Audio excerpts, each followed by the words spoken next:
label R2S.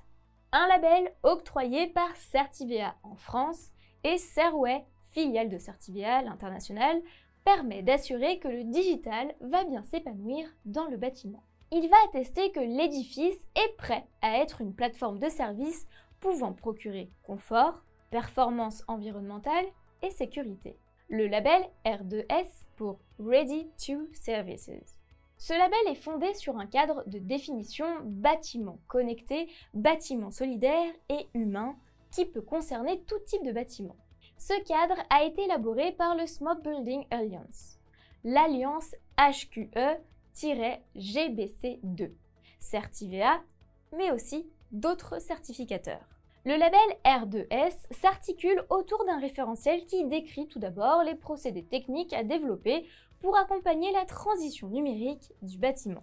Ces moyens ont vocation à assurer des communications performantes avec un socle de connectivité fiable et à organiser l'interopérabilité des systèmes jadis silotés en intégrant des protocoles communs, IP ou Internet Protocol. Grâce à cette interopérabilité, le bâtiment, parce qu'il n'est plus figé, répond aux besoins actuels tout en étant capable de satisfaire les besoins de demain. Ces conditions permettent au bâtiment de devenir une véritable plateforme de services riche et évolutif dans le temps, gagnant par ailleurs en valeur d'usage. Ce référentiel Ready to Services décrit ainsi les moyens techniques et organisationnels à mettre en place pour qu'un bâtiment réponde aux enjeux de la transformation des usages par le numérique. Ce label se décline au bâtiment tertiaire avec le certificateur Certivea ou le résidentiel collectif avec Veritas en conception, réalisation et exploitation. En ce qui concerne l'organisation de ce label, le label tertiaire est le plus complet. Il est organisé en 6 thèmes. Les 3 premiers thèmes sont relatifs aux principes techniques: connectivité, architecture réseau, équipement et interface qui forment le socle du réseau unique Smart. Connectivité. Elle permet d'assurer une connectivité permanente du bâtiment via un raccordement optimal au réseau de communication. Architecture réseau. Elle permet d'assurer la circulation des données à l'intérieur et à l'extérieur du bâtiment grâce à une infrastructure sécurisée et surtout évolutive. Équipement et interface.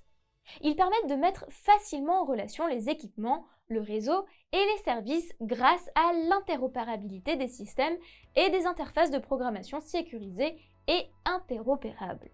Les 2 thèmes suivants sont relatifs à la gouvernance. Sécurité numérique, viser à sécuriser et à protéger les données personnelles. Management responsable qui vise l'optimisation de la gestion des projets.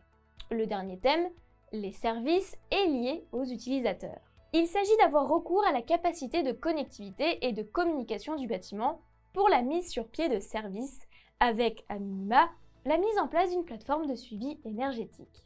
Grâce à ce label, le bâtiment devient une plateforme de services à l'image d'un smartphone et de ses différentes applications. Les services accompagnent l'évolution des modes de travail, simplifient le quotidien des occupants ainsi que de celui des exploitants du bâtiment. L'accès à ces services est rendu possible grâce à l'interopérabilité des équipements qui pourront fonctionner avec d'autres systèmes numériques existants au futur. Dans cette approche, il est nécessaire de structurer le flux de données qui va brancher les équipements reliés à un réseau IP, le fameux réseau Smart du label Ready to Services. Ce réseau mutualise un réseau physique de données sur lequel vont se connecter tous les lots techniques.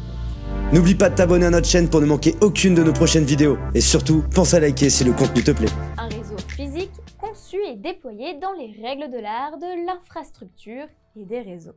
À côté des réseaux air, eau et électricité, ce 4e réseau, véritable socle commun des données du bâtiment, doit, comme ses confrères, irriguer de façon homogène l'ouvrage. Il doit être unique, bien conçu, protégé et hiérarchisé. Ce réseau mutualisé va donc connecter physiquement tous les lots et en faire un seul et même système d'information.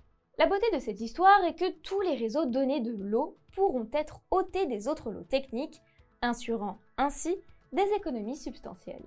Et si l'on souhaite tout de même segmenter les informations, ce sera possible grâce à la virtualisation. À ce niveau, seule la première des composantes est assurée, la connectivité. Pour la seconde, il faut que ces données alimentées par les différents lots et circulant sur ce réseau soient regroupées, contextualisées et rendues utilisables par des applications tierces qui ont la volonté d'apporter des propositions de valeur autour de ces données. C'est la seule mission du lot Smart, rendre l'ouvrage serviciel. Le lot Smart doit supprimer les silos de données et garantir que l'ouvrage fournit des données unifiées, valides, qualifiées, contextualisées, interlots, organisées en zones, en espaces, ouvertes dans les technologies idoines de l'Internet. Ce lot doit prévoir un Building Operating System.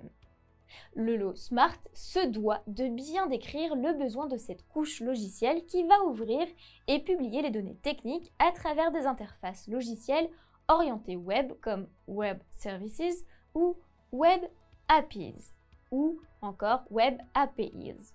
C'est cette couche qui pourra récupérer les données de l'eau technique silotées et ainsi les unifier pour les publier de façon interopérable à des éditeurs de services.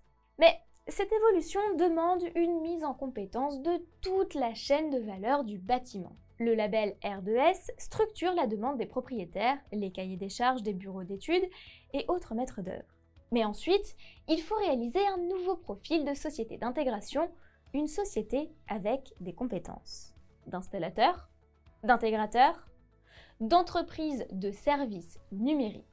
En bref, un profil de société non siloté dans son métier vertical qui doit maîtriser à minima les fondements de ces métiers divers. Une nouvelle société à compétences hybrides, plus généralistes, qui embrasse les métiers bâtimentaires, techniques et informatiques, le MSI pour Master System Integrator. Enfin, l'utilisateur devra in fine être formé à l'usage des services connectés. R2S se positionne également comme un socle de services numériques sur lesquels peuvent se greffer des extensions en fonction d'axes serviciels prégnants pour l'ouvrage. R2S-4G RIDS ou R2S for Grids est la première de ces extensions. Appuyée sur le socle technique du label R2S, cette extension permet de faire du bâtiment une plateforme numérique. Elle donne concrètement accès à des services énergétiques. R2S for Grids permet de maîtriser les consommations et encourage la flexibilité énergétique des bâtiments. Cet enjeu est également devenu majeur pour les propriétaires et utilisateurs. Les thématiques à prendre en compte et les services à mettre en place pour accompagner les bâtiments dans la maîtrise de leur performance énergétique sont définis dans un cadre de référence en 3 thèmes et définissent les bâtiments de 3 types, communicants, fiables et actifs, suivant le type de pourvoyeur de services énergétiques. Des services d'aide à la décision à travers par exemple un tableau de bord qui permet aux usagers de visualiser les données énergétiques pour mieux comprendre la consommation du bâtiment. Des services d'économie d'énergie qui permettent de réduire les charges énergétiques, maximiser le recours aux énergies renouvelables locales ou optimiser les consommations à l'aide de systèmes actifs. Des services de flexibilité pour que le bâtiment s'efface au bénéfice de la gestion énergétique du quartier par exemple, ou de l'équilibrage des réseaux électriques ou de chaleur. Le bâtiment devient alors un véritable acteur d'une gestion énergétique intelligente. Ce label est vivant et de nombreux groupes de travail se réunissent et œuvrent aux futures extensions à l'étude.